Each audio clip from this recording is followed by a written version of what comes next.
Hello, everyone. This is Owen Finnerty with Wolverines for Justice podcast. Welcome to the first episode. We're so glad you're here listening to us. This is going to be a great series where we talk about social justice issues, not only here on campus, but around the country and around the world. We have some great, interesting stuff for you, and we want to bring a lot of things to your attention. So really looking forward to this. Just to introduce kind of what we want and what we're doing here with the podcast, we're looking to reach a lot of people, including, a lot of students on campus and people even further than that. And we want to make a big difference in the community. And we just want to shed light on a lot of issues that, we've seen and that a lot of our friends and teammates have seen. And the group is made up of 5 of us who are on the men's soccer team here at Michigan. So this has been a very eye-opening and great experience for us, and we're looking forward to sharing a lot with you guys. So for the first episode, we really want to talk about the Louisiana Literacy Test. So this test was created in 1963, and this test it's crazy.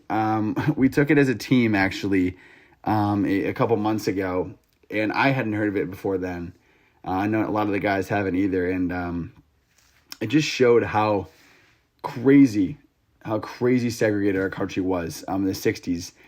And to kind of give you some background on the test, this test was random questions, not anything, no order to them. To give you an example, question 1 states, draw a line around the number or letter of this sentence. So it starts off with just a random question that may seem easy, but as the test goes on through its 19 questions, it gets a lot more difficult. So this test was designed to not let African Americans and non-whites vote. So this test was literally a version of straight segregation. This test, if African American people got 2 questions wrong, they weren't allowed to vote. And there was a council who was basically their job was to decide who could vote or not. There's a clear indication that African Americans were segregated against with this test, because when white people couldn't even read the test, they were still eligible to vote. So that just shows you the level of segregation here. The test was designed to be fair, and the people swore that the people administering it swore that they'd be fair and just with Louisiana state law, but that obviously was not the case, as you can imagine. So to start off, I want to go through some of the questions briefly, just to give you an idea of kind of what the test is like. And if you'd like to search it up, we will have it in our blog. If you want to go to our blog, I'll leave a link in the description here. And the blog will have a full version of this test pulled up, so you can give it a look yourself. So I guess I'll go through the questions. I read the first one. The second one says, draw a line under the last word in this line, which might seem kind of a random question, but not too hard to start. As it keeps going, I'll skip a few. Let's go to question 12. There's number 1, 2, 3, 4, and 5 under this sentence. It says, draw a line from circle 2 to the circle 5 that will pass below circle 3 and above circle 4. Yeah, I have it in front of me, and that seems confusing to me, and I can't imagine you can't even see this. So that just shows you the level of confusion in this test. It was said that you have to have a 5th grade education to do this test, which unfortunately a lot of African Americans didn't have at the time, which was designed to segregate them again. So now you have an idea of kind of how random this test was and how unfair it was, which is shocking to say the least. I'll give you my experience of taking it. We took it as a team, and I took it myself and went through it, and I had no idea what it was, so I'm taking it. And, I got through the first few pretty easily, obviously, like anyone would. It's pretty simple. And then when you get to the next few, like about 5 through 10, I had a lot of trouble. And going into the last 10 as well, I had a lot of trouble doing this test. And obviously being a college student, have a lot more than a 5th grade education, and it was very difficult. So I can only imagine, back then trying to do this test and how nervous you'd be, because it decides if you can vote for a president or not. And I was not able to complete this test with getting less than 2 wrong.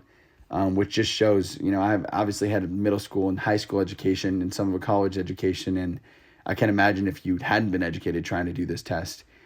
So it was definitely an extremely unfair test for anyone taking it, and it was just awful to say the least. Next, I want to get the opinion of one of my teammates, Carter Payne, of how he felt while he was taking this test. He had probably as much trouble as I did, and just as educated as I am. Carter is one of my teammates and a good friend of mine, so I'll let him introduce himself. Here's Carter Payne. Hi, my name is Carter Payne, and I'm an athlete for the Michigan men's soccer team.